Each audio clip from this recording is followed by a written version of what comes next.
যেই গভর্নর হয়েছেন, রাজা হয়েছেন, সেই রাজার কাছে 10 বছর পর দেখা করতে গেছে এই ছেলেবেলার সহপাঠী বন্ধু। বন্ধু দেখা করতে গেলে বন্ধু তাকে অভিনন্দন করে বলছে, তোকে আমি ভুলিনি, কিন্তু সময়ের অভাবে যেতে পারি না আমার কাছে। সেই রাজ পরিবারে ঢোকার আগে যে সিংহদুয়ার দেখে বলছেন, আরে এই গেটটা এত সুন্দর। তা বললেন, এই গেটটা তোর নিশ্চয়? বললেন, না রে, এটা ভগবানের। এটি ভগবানের। যখন ঢুকছে পাশে একটা সরোবর পদ্ম ফুটে আছে, বললো সরোবরটা এত সুন্দর, এটা? বলে এটাও ভগবানের। পাশে পুষ্প কানন, ফুলের কানন দেখে বলছে এটাও ভগবানের। রাজপ্রাসাদটা দেখে বলছে এটাও ভগবানের। মন্দিরটা দেখে বলছে এত সুন্দর মন্দির করেছিস, কার? বলে এটা ভগবানের। বলে তাহলে তোর কি? বলে আমারটা দেখতে চাস? আমার কি আয়? হাত ধরে মন্দিরের দুয়ারে নিয়ে গিয়ে রাধা মাধবকে দেখিয়ে বলছে, রাধা মাধব কেবল আমার, আর সব রাধা মাধবের। রাধা মাধব কেবল আমার, আর সব রাধা মাধবের। এই হলো উপলব্ধি, ভগবান শুধু আমার, আর সব এই আকাশ, এই বাতাস, এই ধরিত্রী, এই মৃত্তিকা, এই সংসারে যা কিছু সবই তার সৃষ্টি। কি দিয়ে পুজিব? ভগবান। আমার বলিতে, এটা নজরুল উপলব্ধি করেছিল, আমার বলিতে কিছু নাই হরি, সবই যে তোমার, কি বা দেব তোমায়, সবই তো তোমার। তোমার বস্তু আমার বলে দাবি কি করে? আমি কি করে দাবি করি? সুধীজন, এই জন্য প্রকৃত বন্ধু খুঁজে নিন, প্রকৃত আপনজন খুঁজে নিন। মায়াটা, মমতাটা, ভালোবাসাটা যেখানে যেখানে দিয়ে নিজের মায়াবদ্ধ জন্মটাকে নষ্ট করবেন না। আচ্ছা, পথের প্রকৃত মিত্রকে, পথ চলতে গিয়ে পথের মিত্রকে, এই প্রশ্নটা যক্ষ করেছিলেন ধর্মরাজ যুধিষ্ঠিরের কাছে। 4টি প্রশ্ন। পথের মিত্রকে, গৃহের মিত্রকে, আর বলেছেন অসুস্থতায় মিত্রকে, আর পরকালের মিত্রকে। প্রশ্নটা কে করছে? যক্ষ। কার কাছে করছেন? প্রাজ্ঞ ধর্মজ্ঞ মহারাজ যুধিষ্ঠিরের কাছে। কি উত্তর দিলেন! অভাবনীয় উত্তর। এই কথাগুলোই তো অমৃত, এই কথাগুলোই আমাদের বাঁচিয়ে রাখবে, মায়ার হাত থেকে আমাদের বাঁচাবে এই কথাগুলো। উনি বললেন, পথের যাত্রার মিত্র হলো সহযাত্রী, সৎ সহযাত্রী।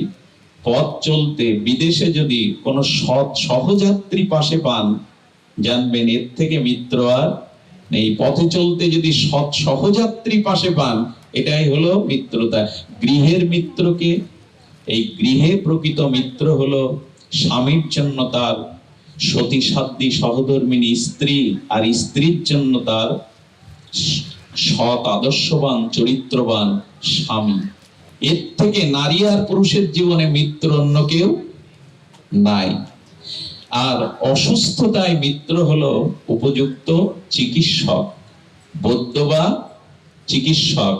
আর পরকালের মিত্রকে, এই পরকালের মিত্রটাই হলো আজকের জীবনে আমাদের ভজন এবং দান ধ্যান ভগবত কর্ম। আপনি মৃত্যুর পরে পথ পাবেন না।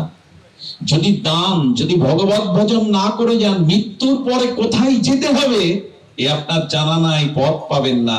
যদি ভজন করেন, যদি অর্থ সামর্থ্য জগৎ কল্যাণে ভগবানের পিতার্থে ব্যয় করেন, যাকে দান বলা হয়েছে, এই দানই, এই ভগবত কর্ম ভজনই মৃত্যুর পরে আলো হয়ে আপনাকে পথ দেখাবে। আমরা একবারও ভাবি তো, জগতে নাই আলো নিয়ে চললাম পথ, মৃত্যুর পর সেই অন্ধকারময় অচেনা রহস্যময় পথে কে পথ দেখাবে? বলে এই জন্য যার যতটুকু আছে দান করো, যার যতটুকু আছে সৎকর্মে ব্যয় করো। আমরা কঞ্জুস হয়ে গেছি। হিন্দিতে কৃপণকে কঞ্জুস বলে। সব গুছিয়ে রাখবো, তারপর সব নষ্ট হয়ে যাক, অসৎ কাজে লাগ। কিন্তু সৎ কাজে, দেখুন কলিতে তপস্যা আমাদের দ্বারা খুব বেশি সম্ভব না, যাগযজ্ঞ আমাদের পক্ষে সাত্ত্বিকভাবে সম্ভব না। কলির একমাত্র ধর্ম হলো যার আছে দান করো, ভগবত কাজে, ভগবত সেবায়, মঙ্গলময় কাজে দান করো। আজকে যেই গৃহে দুর্গাপূজা হচ্ছে, এমন একটা ভাগবত অনুষ্ঠান দিচ্ছে, এদের কষ্টার্জিত অর্থটার এই যে দান, এই দানই আপনার পরকালের একমাত্র সহায় হয়ে আলোর পথ দেখাবে। আজ আমরা দান থেকে নিতে পারলেই, আজকে আমাদের দানের হাত নাই। এই দানটার জন্যই ভগবান চতুর্ভুজ ধরেছেন, মা দশভুজা হয়েছেন, বরাবর দায়নি। সবই তো দিচ্ছে। গাছের ফল কি গাছের জন্য? গাভীর দুগ্ধ কি গাভীর জন্য? মায়ের স্তনের দুগ্ধ কি মায়ের জন্য? নদীর জল কি নদীর জন্য? প্রদীপের আলো কি প্রদীপের জন্য? বাতাস বাতাসের জন্য নয়, চন্দ্রের কিরণ চন্দ্রের জন্য নয়, সূর্যের জ্যোতি সূর্যের জন্য নয়, সব জীব জগতের জন্য। পৃথিবীর সব বস্তু যদি অন্যের জন্য হয়, আপনি কেন আপনার জন্য বেঁচে আছেন, অন্যের জন্য কেন নয়? পৃথিবীর সব বস্তু অন্যের জন্য। একটা বস্তু দেখাতে পারবেন না যে অন্যের কল্যাণে লাগে না। আমরা কঞ্জুস হয়ে আছি, আমার বাড়ি, আমার ঘর, আমার স্ত্রী সব আমার। এই জন্য মানুষের উচিত একটু সীমা থেকে বেরিয়ে, সীতা জানতেন ও রাবণ সন্ন্যাসী না, জগৎ জননী এটা জানে না। এক জ্যোতিষী আপনার ভবিষ্যৎ বলে দিতে পারে, আর ভক্তি দেবী জগৎ জননী সীতা জানে না তার গৃহে কে আসছে। সীতা জানে, এটা জানে না বলা ভুল হবে, তিনি জগৎ জননী। কিন্তু তিনি ধর্ম রক্ষার জন্য গণ্ডির বাইরে গিয়েছিলেন, যে গৃহের দুয়ারে কেউ যদি হাত পাতে তার বিচার করার অধিকার নেই, তাকে কিছু দেওয়াই আমার ধর্ম। বলে এই ধর্ম করতে গিয়ে যে তুমি হরণ হয়ে গেলে, বলে আমি ধর্ম রক্ষা করতে গিয়ে যদি বিপদে পড়ি, তখন ধর্মের দায় আমাকে রক্ষা করা। সীতার ক্ষতি রাবণ করতে পারে না, সম্ভব নয়। এই জন্য দয়া করে যা আছে এটা মানব কল্যাণে কাজে লাগান। সব রেখে দিয়েছি। আর আমাদের বুদ্ধি খুব ভালো। আমি কথাটা একবার করে স্পর্শ না করলে আমার হৃদয় জোড়ায় না, জ্বালা জোড়ায় না। দেখুন, বাবা মা মারা গেলে কি বলে জানেন? ওই দীর্ঘদিন বিছানাটা, দীর্ঘদিন খাটটা, রোগগ্রস্ত ব্যক্তি শুয়েছিল, মলমূত্র ত্যাগ করে যে বলো বাবা ভালোবাসতো, ছাতি দিয়ে দাও, কাঁথা দিয়ে দাও, বালিশ দিয়ে দাও, জামাটাও দিয়ে দাও। হাতে যদি 1 ভরি ওজনের সোনার আংটি থাকে, খুব ভালোবাসা। কত বড় কৌশল এই সংসারে আমরা ধরতে পারি না। জাদুকরের মতো জাদুতে মোহগ্রস্ত হয়ে আছি, বুঝতে পারি না এই সংসারে কার কত মমতা মায়া। ছোট্ট একটা গৌর লীলা বলে পাঠ বিশ্রাম করি। অনেক দূরের পথ, 4 ঘন্টা পথ অতিক্রান্ত করতে হয়েছে। শরীরের 1 সেকেন্ড আমি বিশ্রাম নিতে পারিনি, আবার ফিরে যেতে 4 ঘন্টা সময় লাগবে এখান থেকে। তবু একটু আপনাদের কাছে বছরে একবার আমাদের পাইলট দাদা, ওনার অনুরাগ, ওনার আবেগ আমাকে ছুঁয়ে যায়। এত ধৈর্য ওনার, আমি বারবার বিরক্তি হয়ে বলি বাবা যেতে পারবো না, কিন্তু ওনার আবেদন নিবেদন, আর আপনাদের প্রতি বছর একবার করে এই মুখগুলো দর্শনের, অনেক মুখগুলো চেনা হয়ে গেছে এর মধ্যে, কোথায় যেন একটা অনুরাগের টানে নিয়ে আসে। তবু এই কতটুকু বলি, ভালোবাসাটা সঠিক জায়গায় দিন। নারদ বলেছেন নির্মম ভবতি, একটু নির্মম হও, একটু মমতাটা কমাও, আসক্তিটা কমাও, আসক্তিটা ভগবানের দিকে দাও। মনমনা ভব মদ ভক্ত মদ যা জীবন নমস্করু, গীতার এই বাণীতে প্রথমেই বলছেন মনটা আমায় দাও। যাকে তাকে মন দিতে গিয়ে, ভালোবাসা দিতে গিয়ে ফেসে যেও না, আসক্তিতে জড়িয়ে পড়ো না, এর থেকে তুমি নিষ্কৃতি পাবে না। ভালোবাসা কাকে দিতে হয়, এটা সাধুগুরু বৈষ্ণব ছাড়া, গুরু কৃপা ছাড়া আমরা উপলব্ধি করতে পারি না। দেখুন, অহল্যাও স্খলিত হয়েছিল। ইন্দ্র যে গৌতম ঋষির রূপ ধরে এসেছিলেন মহর্ষি গৌতমের, এটা অহল্যা বুঝতে পেরেছিল, কিন্তু অহল্যার মনে একটা গর্ব কাজ করেছিল, দেবরাজ ইন্দ্র আমার রূপের মাধুর্যে আমার দুয়ারে এসে দাঁড়িয়েছে। আচ্ছা, সতী নারী পরপুরুষের স্পর্শ বুঝতে পারে না কে? তো কথা বলুন, সতী নারীর পক্ষে পরপুরুষের স্পর্শ বুঝতে পারে না? অহল্যা বুঝতে পেরেছিল, কিন্তু নিজের বিবেককে কাজে লাগায়নি। তাই জন্য তো পাষাণ হতে হলো। এই দেখুন, স্বামীকেই সে তপবনে ছিল, ঋষি গৌতম, এই মহর্ষি গৌতম, ইনি নৈয়ায়িক আচার্য। উনি যেখানে থাকতেন পাখির কলকাকলিতে, ফুলের সুগন্ধে, নির্মল বাতাবরণে, ওনার আশ্রমটা ছিল স্বর্গের থেকে আরো আনন্দপ্রদ, সুখময়, আনন্দময়। কিন্তু এই যে অহল্যা, এই অহল্যার রূপ এবং অহল্যার রূপ যৌবনে মোহিত হয়ে গেল দেবরাজ ইন্দ্র। আমার কি মনে হয় জানেন, অতিরিক্ত আসক্তি যে দেবতাকেও পতন ঘটিয়ে দেয়, এটা সব থেকে বড় একটা দৃষ্টান্ত।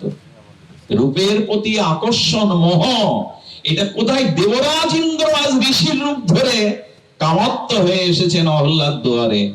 অহল্যা স্পর্শে বুঝতে পেরেছিল, সতীর এটা বুঝবার কথা।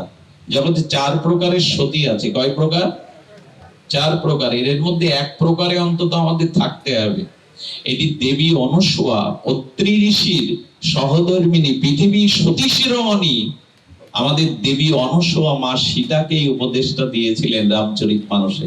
খুব মার্মিক কথা মা, তোমরা যদি দয়া করে একটু শোনো, ঘুম ত্যাগ করে, অলসতা ত্যাগ করে, কানটা খাড়া করে এই কথাটি শোনো। সতীত্বের মহিমা সারা জগৎ বিদিত, শাস্ত্র বিদিত। একটা খুব মূল্যবান বিষয় হলো, অত্রি ঋষির স্ত্রী দেবী অনুসূয়া মা সীতাকে বলেছিলেন, মা সতী হও, পতিব্রতা হও।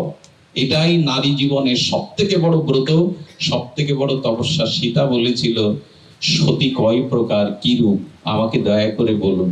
কি অদ্ভুত কথা বলছেন দেবী অনুসূয়া। বলছি শোনো, এই জগতে পরম শ্রেষ্ঠ সতীকে জানো? যে নিজের স্বামী পতি ব্যতীত মনে করে এই পৃথিবীতে আর কেউ পুরুষ নয়। আমার স্বামী ব্যতীত এই পৃথিবীতে অন্য কোনো পুরুষ নাই, সে দেখে না। এই দৃষ্টিকোণের যিনি সিদ্ধান্ত উপনীত হয়েছেন, ইতি সতী শিরোমণি। বললেন দ্বিতীয় সতীকে? বললেন দ্বিতীয় সতী তিনি যিনি জানেন আমার স্বামী ছাড়াও জগতে অন্য পুরুষরাও আছে, আমার চারিপাশে ঘুরে বেড়াচ্ছে, কিন্তু সেই পুরুষগুলোকে সে ভ্রাতা, পুত্র এবং পিতা স্বরূপ দেখে। ইনি হলো দ্বিতীয় সতী। সে জানে জগতে আমার স্বামী ছাড়া অন্য পুরুষ আছে, কিন্তু তারা, আমি বারবার বলছি, দেখুন আজকে যে মার পূজা দেখতে আমরা অনেকেই বেরিয়েছি, পূজা দেখতে এখন মানুষ বেরোয় স্ত্রী পুত্র বন্ধু বান্ধব নিয়ে যানবাহনে। আসলে প্রতিমা দেখাটা কি? যে মাকে আপনি দেখছেন, জগৎ জননী দেবীকে, এই যোগমায়াকে, শাস্ত্র বলছে দেখো তোমার দৃষ্টি সেই দিনই প্রতিমা দেখবে যেদিন প্রত্যেক মায়ের মধ্যেই তুমি দুর্গাকে দেখতে পাবে। প্রতিমা মানে তো এই ইয়া দেবী সর্বভূতে মাতৃরূপেণ সংস্থিতা। যেদিন ওই জগৎ জননী প্রত্যেকটা মা বোনের মধ্যে দেখতে শিখবে, সেই দিন তোমার প্রতিমা দেখা হবে। আজকের দিনে প্রতিমা সেভাবে দেখি আমরা? যে দৃষ্টিতে দুর্গাকে দেখছেন, ওই দৃষ্টিতে যদি পরস্ত্রীকে না দেখতে পারেন, দুর্গা দেখা আপনার পতনে, দুর্গতি না সওয়া পড়ে মরুক, আপনার জীবনে দুর্গতি পড়ে যাবে। কিন্তু এই কথাগুলো কাদের বোঝাবেন? যাদের শোনার কথা তারা এখানে কেউ নেই। যে যুবক যুবতী, কিশোর কিশোরী, আমি এই পাঠে আসার সময় একটু পেছনে গেলাম, গিয়ে দেখি একটা মামনি ওখানে কথা বলছে মোবাইলে, এখানে হরিনাম হচ্ছে, সেদিকে তার রুচি নেই। কারণ আমাদের দোষে আমাদের সন্তানদেরকে আমরা এই ভাগবত আসরে আনতে পারিনি, তাদেরকে সঠিক পথ দেখাতে পারিনি। কিশোর কিশোরী, যুবক যুবতীরা সনাতন ধর্মে ভাগবতে আসে না, কীর্তনে এসে সামনে বসে না, এটা তাদের কাছে লজ্জার। কিন্তু তারা সিনেমাতে সামনে, তারা ব্যান্ড সঙ্গীতের সামনে, তারা যাত্রা মঞ্চের সামনে। সেই জাতির কল্যাণ চান কি করে? সে জাতি জাগবে কি করে যেখানে যুব শক্তি? কুমারী পূজা করছি আমরা অনেক জায়গায়, রামকৃষ্ণ মিশনে কুমারী পূজা হবে কালকে, ওই তারা এখানে। আজ পূজা মানেই হই হুল্লোড়, পূজা মানে খাওয়া দাওয়া, পূজা মানে বাইরের বিনোদন, পূজা মানে যে আরাধনা, পূজা মানে যে উপাসনা, পূজা মানে মায়ের যে জ্ঞান ও শক্তি লাভ করা, এটি এই জাতির হয়ে গেছে। হই হুল্লোড় করো, ভালো মন্দ খাও, ঘোরো, এই হলো পূজা। কথাগুলো উত্তপ্ত হয়ে বলছে এই কারণে, বাস্তবতা আজ ভিন্ন। দুর্গতি যিনি নাশ করেন তিনি দুর্গা। কোথায় দুর্গতি নাশ আমাদের? পূজাতে সাবধান হন। পূজা মানে শুধু রাজসিক লাইট প্যান্ডেল হই হুল্লোড় না, পূজা মানে আরাধনা, পূজা মানে উপাসনা, পূজা মানে তত্ত্বের দৃষ্টিতে দেখা। তাই যে দৃষ্টিতে দুর্গাকে দেখছি, সেই দৃষ্টিতে পরস্ত্রীকেই দেখতে হবে। এটাই দুর্গা দর্শন, এটাই প্রতিমা দেখা। প্রতিমা, প্রত্যেক মায়ের মধ্যেই ওই আদ্যা শক্তি রয়ে গেছে। সুধীজন, আরো দৃষ্টি দিন। তৃতীয় সতী কারা? বলছেন যারা নিজের পতি ছাড়া জগতে অন্য পুরুষ আছে, তারা ভাই, তারা পুত্র, তারা পিতা, এটি জানার মধ্যে দিয়েও সে কাউকে মনে মনে পছন্দ করে বসে, কাউকে মনে মনে ভালোবেসে বসে, কিন্তু লজ্জার কারণে, পরিবার বাঁচানোর কারণে, ধর্মের দৃষ্টিকোণের কারণে তারা মনে মনে তাকে পছন্দ করলেও বাস্তবে তাকে খুলে বলতে পারে না, মনটা তাকে সরাসরি প্রকাশ করতে পারে না। এরা তৃতীয় সতী। চতুর্থ কারা? চতুর্থ হলো সে পরপুরুষকে জেনে মন দিয়ে দেয়। এই মন দিয়েও যদি সে কখনো কখনো সেই ঘর সংসার জাতি ধর্ম ত্যাগ করার সিদ্ধান্ত নেয়, সেই সিদ্ধান্তের পা বাড়িয়ে ফেলে সে, এবং তার সাথে যোগাযোগ সম্বন্ধ করার পরে শুধু যদি পতনের ভয়ে, স্বজাতির ভয়ে, সংসারের কল্যাণে এই বিবেক বিচার কোন সৎসঙ্গের দ্বারা জেগে সে পথে পা বাড়িয়ে আবার ফিরে আসে, ইনি হলো চতুর্থ প্রকারের সতী। এই কথাগুলো কত মূল্যবান। রামচরিত মানসে দেবী অনুসূয়া সীতাকে বললেন, সীতাকে বলেছিলেন, সীতা, আমি যে বস্ত্রটা তোমায় দিলাম এটা আমার হাতের তৈরি। 14 বছর বনবাসে এই একই বস্ত্র পরিধান করলে মলিন হবে না, অপবিত্র হবে না। একটা সতীর হাতে সুতাও পর্যন্ত এত পবিত্র হয়ে যায়, এত পবিত্র হয়ে যায়। এই জন্য সংসারে যদি কারো সতী ভাজ্যা থাকে, আগে কি বলেছি, প্রকৃত মিত্রকে সংসারে সতী সাধ্যী রমণী যদি কারো থাকে, জানবেন এই পুরুষের জীবন সব থেকে সফল। একজন সতী যে গৃহে আছে, সেখানে অমঙ্গল আসতে পারে না, অভিশাপ আসতে পারে না। সর্বকিছুর মধ্যেই তারা তাদের অস্তিত্বকে সমুন্নত রাখতে পারে। আজ এই কথাগুলির বড় প্রয়োজন হয়ে দেখা দিয়েছে। সুধীজন, এই জন্য মাতৃ আরাধনা মানে দেবী শক্তির আরাধনা, শক্তির আরাধনা। সেই শক্তিগুলো এখন নষ্ট হয়ে যাচ্ছে ভেতরে ভেতরে, পদ্মার ভাঙনের মতো। প্রতিটা সংসারে সুসন্তান, মার পাশে দাঁড়িয়ে আছে গণেশ, মার পাশে দাঁড়িয়ে আছে লক্ষ্মী, সরস্বতী, কার্তিক। এদের মতো সন্তান আমরা আনতে পারছি তো জগতে? গণেশের মতো পিতৃমাতৃ ভক্তি, সুমস্তিষ্ক সম্পন্ন, কার্তিকের মতো দেব সেনাপতির মতো বীর্যবত্তা সন্তান, চরিত্রবান, আদর্শবান, ব্রহ্মচর্য পরায়ণ, নিষ্ঠ, জাতিকে রক্ষা করবে এরকম যুবককে আনতে পারছি তো? সরস্বতীর মতো বিদ্যা দেবীকে আনতে পারছি তো? লক্ষ্মীর মতো লক্ষ্মীকে ঘরে আনতে পারছি তো? সব থেকে বড় চিন্তা শুনুন, পিতামাতা সন্তানকে ভাস্ত্রীতে পাঠিয়ে রাত্রে ঘুমাতে পারে না। মেয়েটা অন্য ধর্মে চলে গেল না তো? ছেলেটা ড্রাগ আসক্ত হয়ে গেল না তো? তো বিশ্ববিদ্যালয় পড়িয়েও যদি রাতের ঘুম না থাকে, কোন বিদ্যা দিয়েছেন তাকে সারা জীবন? আর হচ্ছে তো বিশ্ববিদ্যালয়, কলেজে। এগুলো বাস্তবতাকে এড়িয়ে যাওয়া যাবে না। ধর্মীয় আলোচনা, ভাগবত আলোচনা মানে আবেগ নয়। এই বাস্তবতাগুলো উপলব্ধি করুন, ঘরে ঘরে ধর্ম চর্চা করুন। গীতা ভাগবতের এই প্রতিদিন না হলেও প্রতি সপ্তাহে অন্তত গৃহীদের স্ত্রী পুত্র কন্যাদের নিয়ে একদিন সাধু সঙ্গ করা উচিত, ভাগবত শোনা উচিত। নারদ বলেছে 24 ঘন্টার মধ্যে অন্তত 2 ঘন্টা পরিবারের সকলে মিলে ভাগবত শ্রবণ করা উচিত, শাস্ত্র অনুশীলন করা উচিত। অন্তত সেই গৃহের পুত্র কন্যারা বিপদগামী হওয়ার আগে 100 বার ভাববে তাদের বিবেকের বিচারের দ্বারা।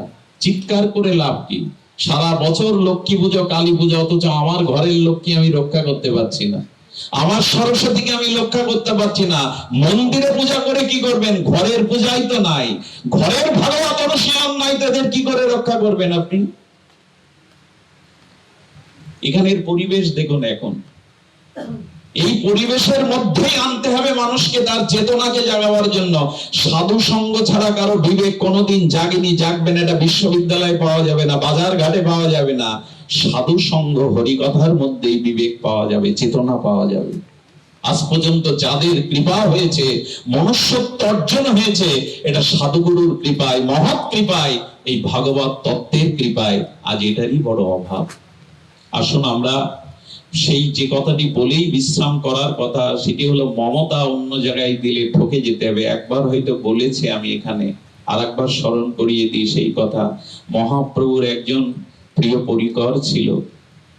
সেই প্রিয় পরিকরের যিনি মহাপ্রভু চরণাশ্রিত, তার ভাইয়ের নাম ছিল বাসুদেব বিপ্র।